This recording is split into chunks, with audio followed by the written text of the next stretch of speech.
Two bodies, X and of mass 4 kg and Y mass of 6 kg, have the same linear momentum. If the kinetic energy of the body Y is 48 joule, then the kinetic energy of body X is. तो अब एक बात तो याद होगा आपको कि kinetic energy का फॉर्मूला मोमेंटम की वजह से पी स्क्वायर अपॉन 2m होता है। तो हम ये कह सकते हैं कि P is equal to radical 2 time x into kinetic energy. Condition कुछ इस तरह से है कि x बॉडी का momentum equal to y body के मोमेंटम के बराबर है, और अब अगर हम इस पर स्क्वायर कर दें तो ये हो जाएगा 2 टाइम्स के ही। तो या यही से निकाल सकते थे। तो P square X is equal to P square Y same कह चुका था, इसलिए ये काम कर दिया गया। अब यहाँ पर आ जाएगा 2 time mass of X kinetic energy of X, ऐसे लिख देता हूँ काइनेटिक।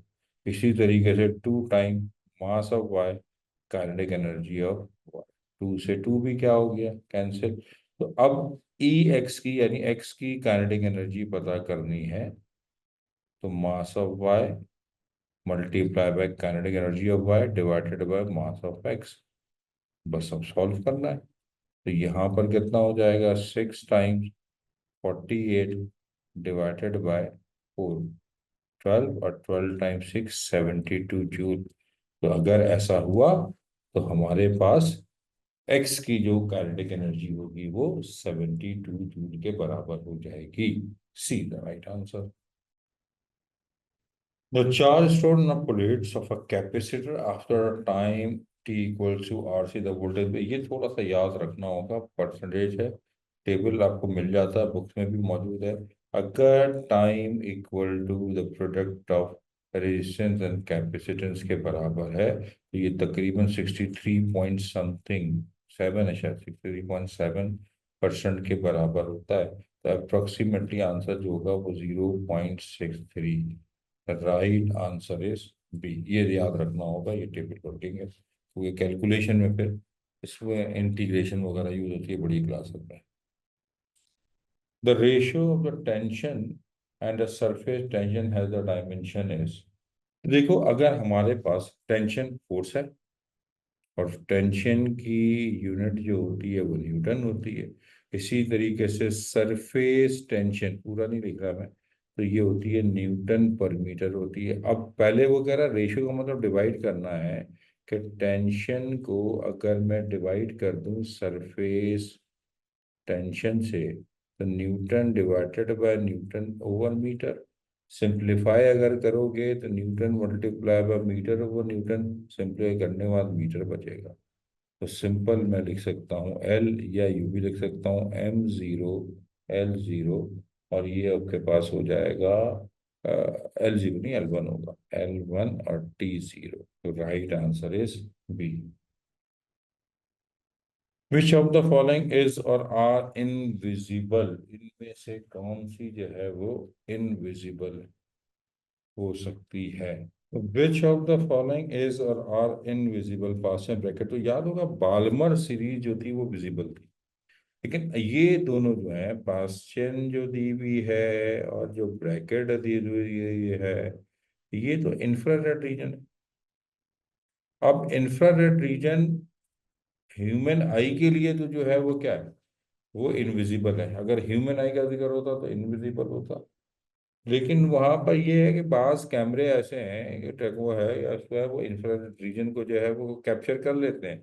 तो यहाँ पर ये बात कंफर्मेशन नहीं है कि बात क्या हो रही है, तो इसलिए बेहतर ये है कि नन को टिक किया जाए।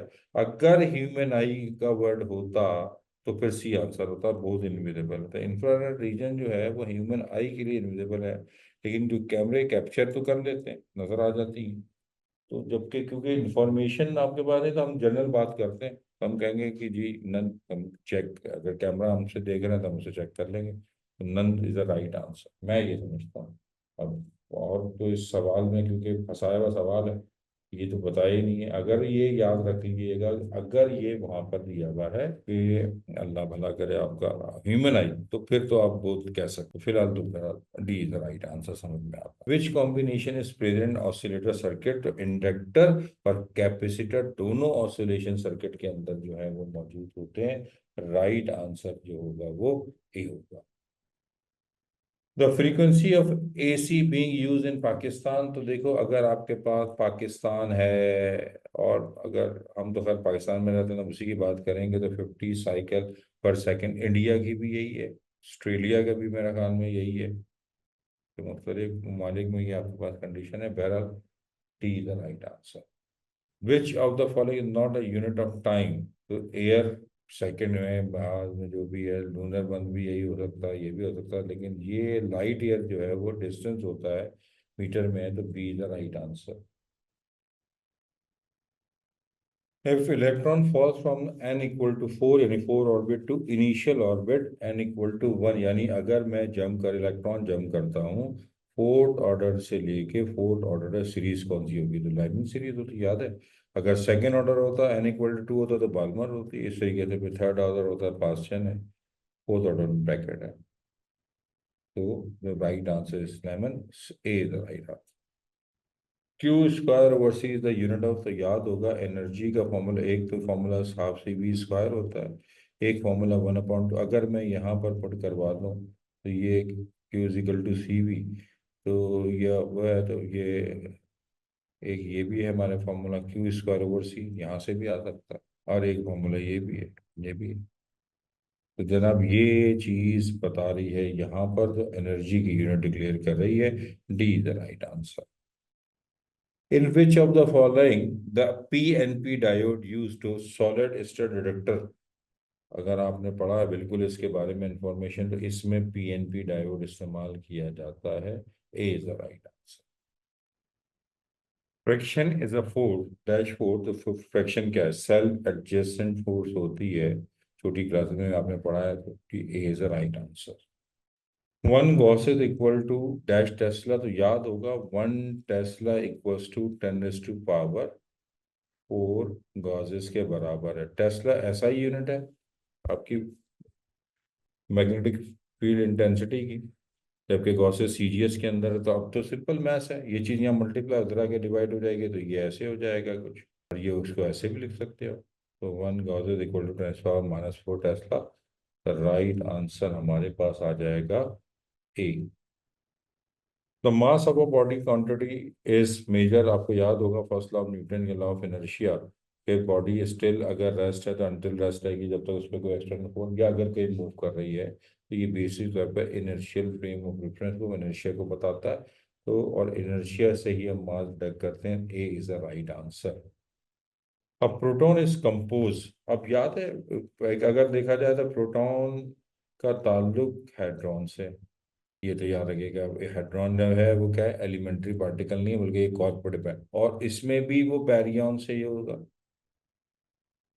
ये भी हो सकता है कि जी हर, अब बैरियन में प्रोटॉन बनता है क्या? बैरियन वो होते हैं कि जिनका जो हेड्रॉन हो, ऐसे हेड्रॉन जिनका मास प्रोटॉन के मास के बराबर या बड़ा होता, फिर वो बैरियन कहलाता है। अब छोटा है तो फिर हम उसे मीसॉन कहते हैं। तो अब ये बनता क्या है? बैरियन बनता है 3 कॉर्क के साथ। इसमें 2 जो होते हैं प्रोटॉन के अंदर होते हैं, और 1 डाउन होता है। इसको शॉर्ट फॉर्म में अगर हम लिखें, कॉर की दबा में 2U 1D। चेक भी कर लेते हैं। अप का मतलब होता है, एक अप में होता है 2/3 E के बराबर पॉजिटिव, और डाउन का मतलब होता है माइनस का 1 है तो 1/3। तो ये बनेगा प्लस का 2/3E माइनस का 1/3। एलसीएम ले लें, एलसीएम 3 आ जाएगा, तो प्लस का 4E माइनस का 1E। तो प्लस का 3 डिवाइडेड बाय 3 सिंप्लीफाई करोगे, +1E। देख लें प्रूफ भी हो रहा है पैरा। तो 2 अप एंड 1 डाउन, तो ये हमारे पास राइट आंसर हो जाएगा, इसका बी हो जाएगा। इसी तरीके से अगर न्यूट्रॉन की बात हो, ठीक है, तो न्यूट्रॉन भी कुछ आ जाता है, ये उल्टा होता है, 1 अप 2 डाउन होता है। ये फिर रिवर्स कंडीशन होगी न्यूट्रॉन के अंदर। बहरहाल यहाँ पर प्रोटॉन की कहानी सुनाई गई है, तो हम कहेंगे 2 up and 1 down. B is the right answer. If the length of the wire is double and radius is half, then the resistance becomes the resistance का फॉर्मूला अगर याद है आपको, R is equal to rho L upon cross sectional area जो होता है पाई R square. अब कहानी इसके ऊपर बेस कर रही है, वैसे भी पता है कि ये रेजिस्टेंस डायरेक्टली ढूंढ रहा है, तो कह रहा है कि ये length of the wire double हो गई। चलो भाई R डैश कर लेते हैं, ये डबल हो गई, 12 हो गई, और रेडियस जो है वो हाफ हो गया, तो 1/2 R का होल स्क्वायर। अब गिनती चलेगी, 2 ऊपर से बाहर, रॉयल हो गया, यहाँ पर पाए R स्क्वायर अपॉन 4। अब ये अपॉन में 4 है, तो पलटने के बाद आंसर तो आ गया जनाब, 8 टाइम रॉ L ओवर पाई R स्क्वायर, यानी 8 टाइम्स R। तो C is the right answer. If a vector A equals to 2i plus 2j plus 3 के एक वेक्टर गिवन है 2i plus 2j plus 3k, और दूसरा वेक्टर हमारे पास जो है वो B गिवन है। B हमारे पास जो गिवन है वो है 3i plus 6j plus 8 times के हो गया। अब कह रहा है यदि बोथ आर परपेंडिकुलर चीज है और एक ही वैल्यू, तो अब अगर दो वेक्टर परपेंडिकुलर है तो उनके दरमियान बहुत मशहूर है कि डॉट प्रोडक्ट जीरो होती है। यही आसान होता है डॉट प्रोडक्ट से करना है, ट्रायंगल जब भी आए, और कोई कंडीशन नहीं है कि भाई जिससे दिल चाहे, तो आसान तरीन मेथड ये है कि डॉट। अब सीधा सीधा कर लो यार, आई को आई से करो, 3 2 6, डायरेक्ट कर रहा हूँ मैं मैथ वालों, तो 2 6 12 प्लस का 3 time A is equal to 0 आना है, यही होता है। तो ये बनेगा 18 प्लस का 3 टाइम्स ए इक्वल टू 0। तो 3 time A equals to -18, simplify करोगे तो -18 डिवाइडेड बाय 3, तो -6। अब ये सारी कहानियां में जो चीज आपको डायरेक्ट करे, तो D is the right answer. A force of 10 Newton makes an angle 30 degree with y-axis. What will be the magnitude of x component? अब आप मैथ्स वाले हो तो आपके लिए तो अब ये कोई टेंशन वाला काम ही नहीं है कि ग्राफ बनाने में बैठ जाना पेपर में। ये सिर्फ आपका ऐसे भाई, ये एक्स एक्स है, ये वाई एक्स है। जो 10 न्यू ये ओरिजिन है, ठीक है। जो 10 न्यूटन की फोर्स है, ये मान लें कि ये 10 न्यूटन की फोर्स है, ये जा रही है ऐसे, ये गई, ये आ गई हमारे पास 10 न्यूटन फोर्स। ये भैया एक्स एक्सिस के, सॉरी वाई एक्सिस के साथ एंगल बना रही है 30। और अब आप जानते ही हो एक्स एक्सिस और वाई एक्सिस के दरमियान एंगल 90 होता है, तो ये जो हॉरिजेंटल के साथ होगा ये कितना होगा। बस खत्म हो गई बात, और अब तो खेल ही खत्म। जब एक्स एक्सिस एंगल आ गया तो ये कंपोनेंट हमें निकालना है, तो टेंजेंट कॉसाइन 60 हो जाएगा। वैसे उससे भी कर सकते थे 30, कोई झगड़ा नहीं है वहां पे, फिर वो साइन लग जाता। तो अब ये सॉल्व कर लो भाई, टेंजेंट कॉस 60 होता कितना है, हाफ। ये सॉल्व करोगे तो 5 न्यूटन। राइट आंसर हो जाएगा, A is the right answer. In alternating current, the average value of the current in one cycle is। तो भाई ये अल्टरनेटिंग करंट, ये हमारे पास ऐसे, ये पूरा टाइम पीरियड होता है। देखो ये 0 हो गया, अब मैं इसको पहले बना लूँ फिर आपको दिखाता हूँ। ये ऐसे चलता है, पहले ये जाता है पॉजिटिव पीक पर, फिर ये नीचे आएगा, फिर ये नेगेटिव पीक पे जाएगा, और ये एक पूरा साइकिल बन गया। यानी अगर देखा जाए तो ये 0, और ये बिल्कुल टॉप है ना, अब मान लो ना टॉप है, ये है T/2, ये 30/4, ये होगा T/2, ये हो जाएगा 3/40, और this is equal to T। तो अब ये दो मकामात हैं, अब आप देख लो, अगर ये पॉजिटिव पीक है तो ये नेगेटिव पीक होगा। तो इसका मतलब तो ये हो गया कि अगर इन्हीं दो क्वांटिटीज पे अगर मैं देखूँ तो ऊपर वाला जितना होगा उतने नीचे वाला, और जब एवरेज निकालूंगा तो एक पॉजिटिव नेगेटिव तो क्या होगा, या यूं कह ले भाई यहाँ से यहाँ तक जितना होगा बिल्कुल वैसे ही होगा, लेकिन डायरेक्शन अपोजिट होगी। ऐसा ही है ना, तो फिर लाजमी तौर पर एवरेज जो बनेगा वो क्या होगा, एक पॉजिटिव नेगेटिव तो पूरा चलने, और फिर यहाँ भी देख रहे हैं फिर वो वहां पर आ रहा है, तो वाई एक्सिस तो यहाँ पे 0 हो गया। तो इसका मतलब यह है कि average of one cycle alternating current average value जो होगी वो क्या होगी, 0 is the right answer. 360 sine use होता है। आपका एवरेज करंट अगर मैं देखूं भी तो फॉर्मूला ये हो गया, I is equal to I naught, ये पीक हो गया, साइन 360 आप ले लो तो जीरो ही आएगा। अब एवरेज है तो किसी भी को टी से डिवाइड करूंगा तो आंसर जीरो ही होगा। ए इज द राइट आंसर। और रेडियो की रिएक्शन इज, यूरेनियम है 9238 है और पीबी बनना है how many, radio active reaction is uranium 92 to 38 और मिलना है हमें यहाँ पर एक पीबी यानी lead 82 to 206, how many alpha and beta. अब अगर हमें याद है अल्फा का मतलब हीलियम पार्टिकल होता है। तो बहरहाल अब हम काम ये करते हैं कि एक बना लेते हैं। यूरेनियम है हमारे पास 92 to 38 एरो, और अल्लाह भला करे आपका ये आ गया पीबी 82 और ये है 206 प्लस, अब अल्फा है फिलहाल तो मैं अभी ऐसा लेता था X time alpha plus Y time beta. अब अल्फा क्या होता है, हीलियम पार्टिकल। अब निकालते हैं 92 to 38, ये सिर्फ आपको और बनाने के लिए ताकि हम एक्स की वैल्यू निकाल लें। 206 प्लस एक्स टाइम, ये आ गया हीलियम पार्टिकल, और जनाब ये आ गया बीटा पार्टिकल। तो इक्वेशन क्या बनेगी, इक्वेशन बनेगी ऊपर वाली अगर मैं बनाऊं तो 238 plus equal to 206 plus 4 time X plus 0 time Y.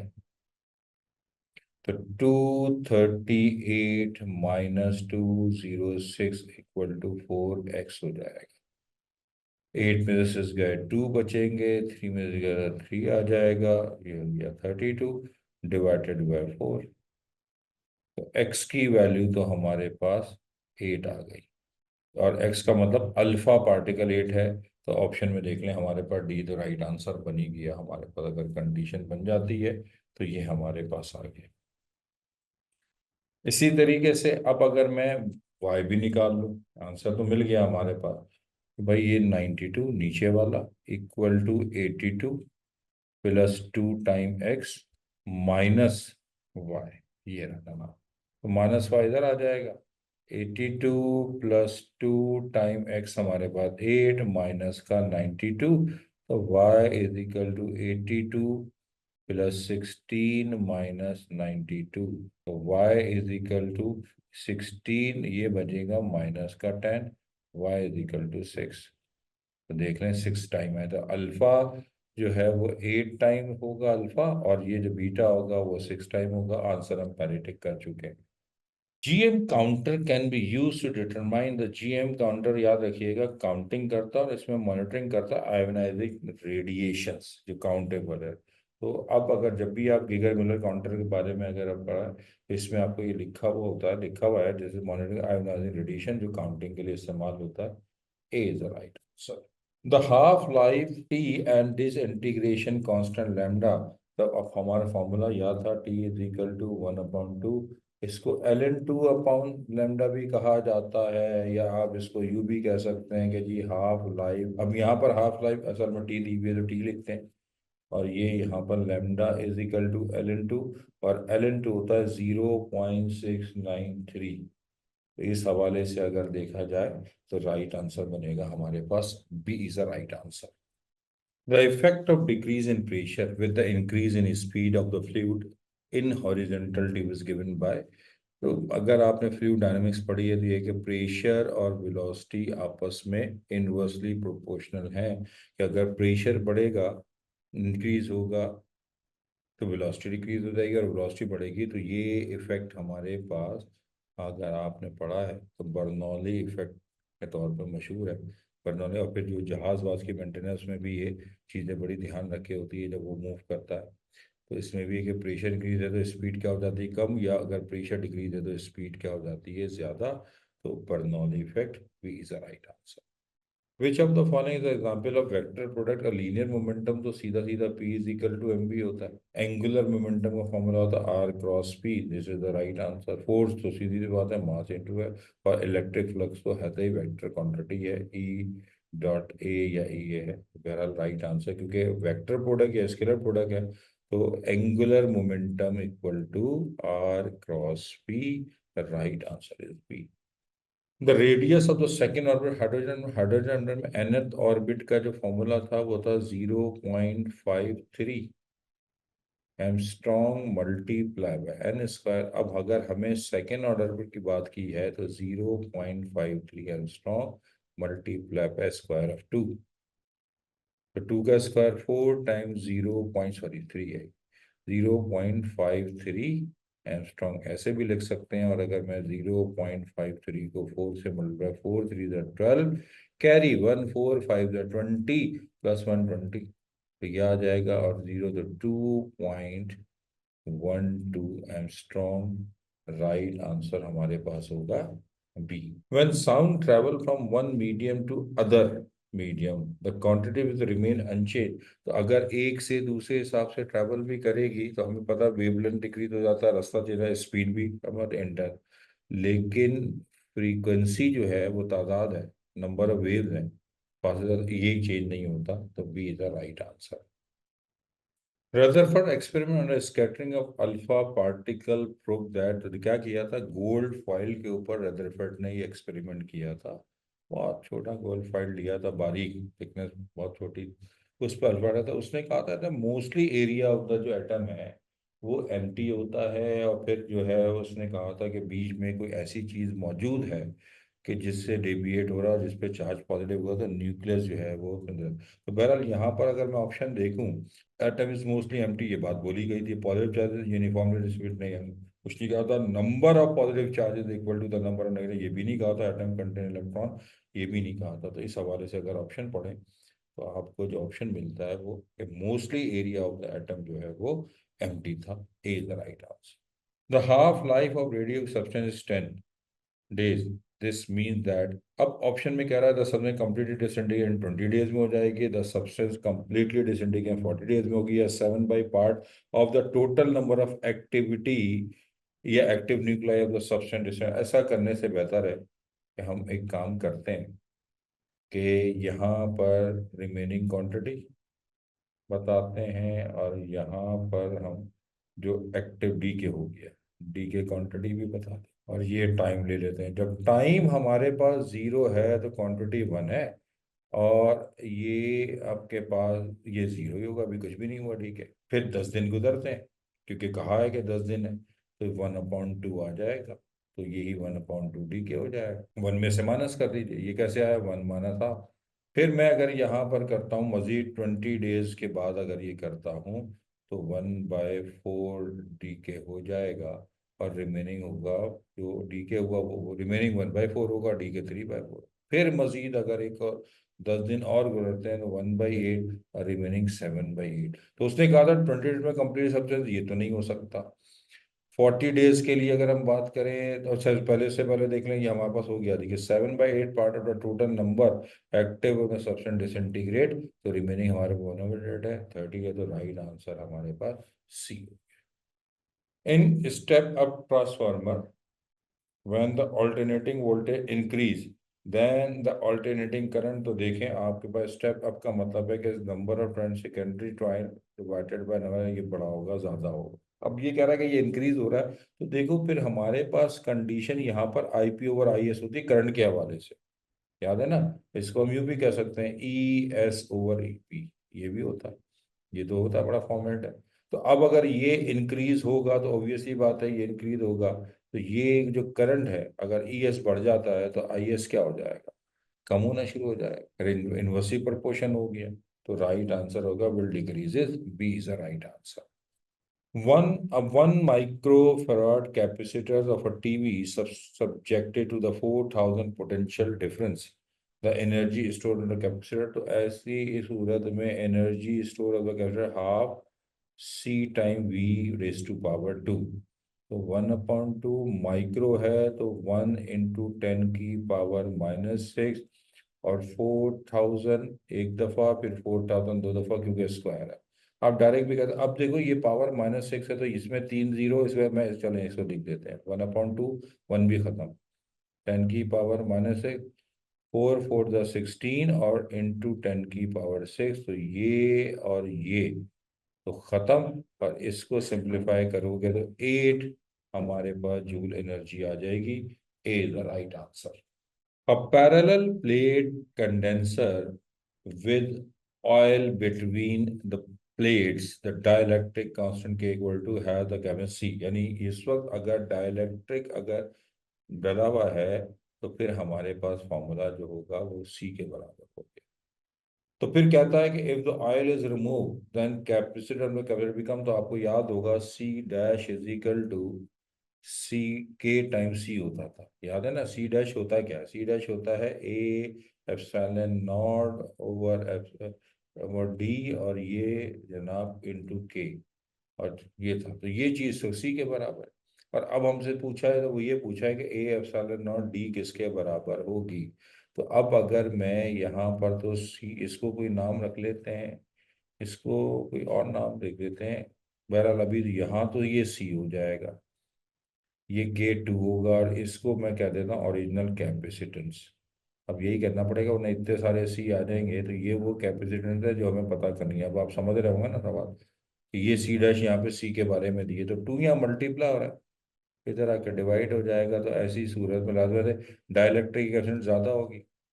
अगर 2 टाइम डाइलेक्ट्रिक है तो 2 टाइम बढ़ जाएगी। तो अब अगर वापस हटाओगे तो हाफ हो जाएगी, रेसिप्रोकल होगा। तो C/2 is the right answer, D is the right.